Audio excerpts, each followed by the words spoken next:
The hunter, the hunted, and the unseen observer. A blizzard howled over the frozen tundras of the Siberian far north, painting the world in shades of blinding white.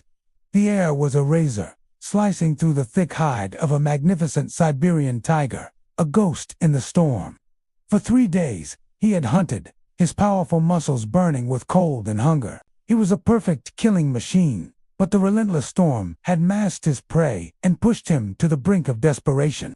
Below him, curled in a small, icy hollow, was the prize, a Sika deer fawn, no bigger than a large dog. Its mother, a seasoned doe, had left it hidden, trusting the camouflage of the snow and the cover of the gnarled pine trees. The fawn shivered, its breath a fragile puff of vapor in the brutal air. It had no defense, no strength to run, only the instinct to lie still and hope for the return of its mother. The tiger, a creature of pure predatory genius, caught the faintest scent, a whisper on the wind, just a hint of life amidst the cold death of the landscape. He moved silently, a shadow within a shadow, his massive paws making no sound on the packed snow. His emerald eyes, sharp and focused, locked onto the small, vulnerable form. This was it. The hunt was over.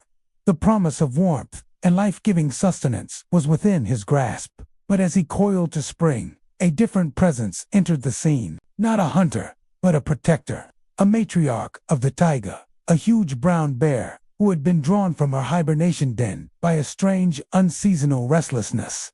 She was an old soul, her coat thick and matted with years of wilderness, her senses tuned to every nuance of the forest.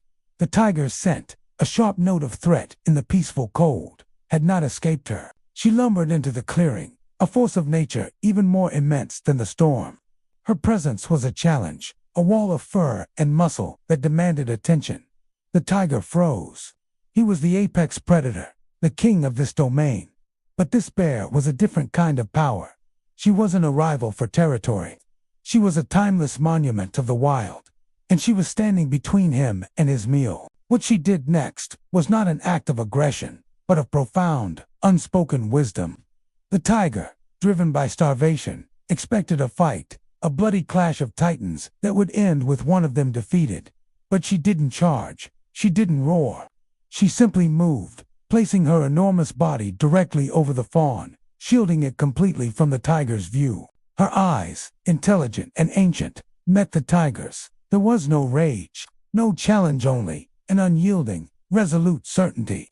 It was a standoff that seemed to stretch for an eternity, played out against the backdrop of a freezing, indifferent world.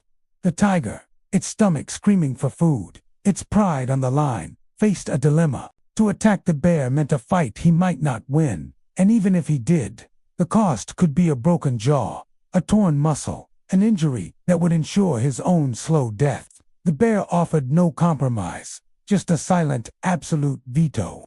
The scene was being witnessed by a lone figure, Dr. Anya Sharma, a renowned field ecologist specializing in interspecies dynamics. She was huddled in a camouflaged blind, her camera lens trained on the clearing. At 35, she had spent a decade studying these elusive creatures, documenting the subtle hierarchies and brutal realities of the wild. Her mission was to observe without interfering, to be a silent archivist of nature's unwritten laws. But what she was seeing defied every theory, every observation she had ever made. Her hands, numb with cold, gripped the camera.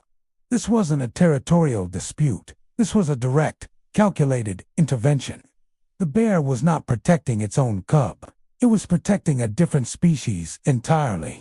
In all her years, she had never witnessed such an act. It was an act of mercy, a rejection of the iron rule of predator and prey. The tiger, its magnificent body trembling with a mixture of cold and frustration, finally made his decision. He let out a low, rumbling growl of defeat and turned, disappearing back into the swirling blizzard. The moment the threat was gone, the bear shifted. Slowly, carefully, she nudged the tiny fawn with her massive nose. A gesture of reassurance that seemed impossible from such a fearsome beast. The fawn, shivering but alive, let out a tiny, bleating cry. The mother bear's low, rumbling hum answered it, a sound of peace in the wake of the storm. Minutes later, the fawn's mother, The doe returned. She took in the scene with a mix of confusion and relief. The bear, her mission complete, stood and lumbered away, leaving the two deer to their quiet reunion. Dr. Sharma lowered her camera, her heart pounding with a different kind of awe. What she had captured was not just a rare event, but a testament to something far more profound than survival. It was a glimpse into a hidden world of compassion, a reminder that the fiercest creatures are sometimes capable of the most unexpected grace. The data she had collected would redefine her understanding of the wild.